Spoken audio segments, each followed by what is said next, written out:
आप सुन रहे हैं बिट्टू मलंगिया एंटरटेनमेंट को।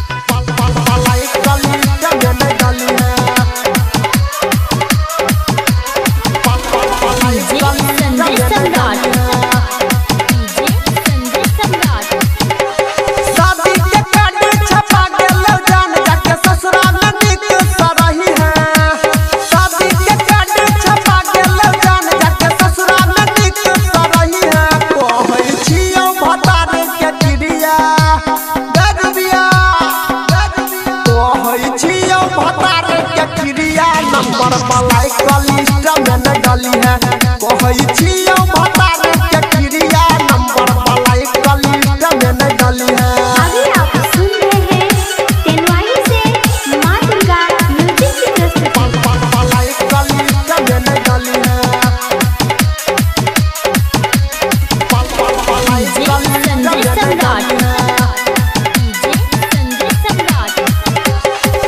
बिसैर न जइहा जान कॉलेज के बात गे छुई पछुई पकड़ै छला हमरा से मुलाकात गे हे गई बिसैर न जइहा जान कॉलेज के बात गे छुई पछुई पकड़ै छला हमरा से मुलाकात गे भुलही के हेता जोहर के हाथे तो हमरा पिलई है कहै छियो भतार के क्रिया गदबिया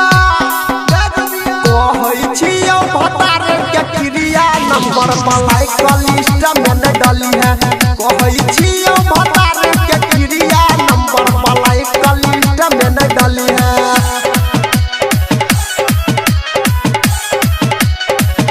पलाई कलिस्ट में न डली है। आप सुन रहे हैं बिट्टू मलंगिया एंटरटेनमेंट को।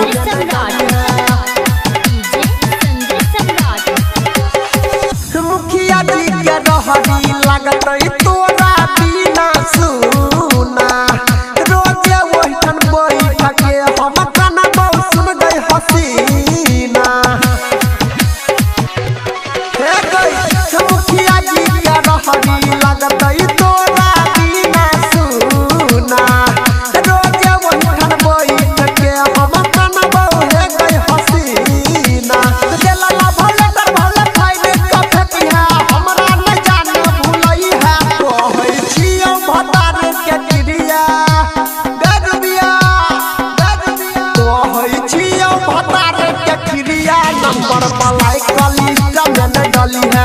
कहै छियो भतार के क्रिया नंबर पलाई कलिस्ट में न डली है। अभी आप सुन रहे हैं तेनवाई से मां दुर्गा म्यूजिक की प्रस्तुति।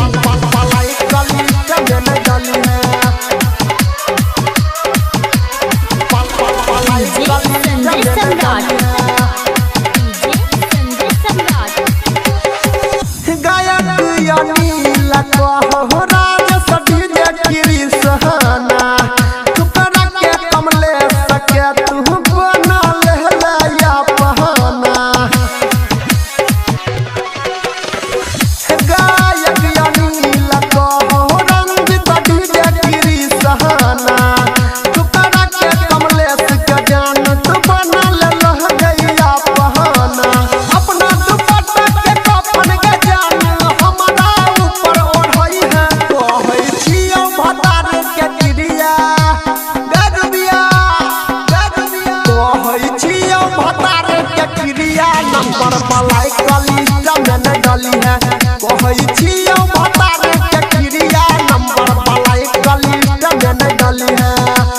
शादी के कार्ड छपा गेल जान जाके ससुरा में टिक सरही है कहै छियो भतार के क्रिया गदबिया कहै छियो भतार के क्रिया नंबर पलाई कलिस्ट में न डली है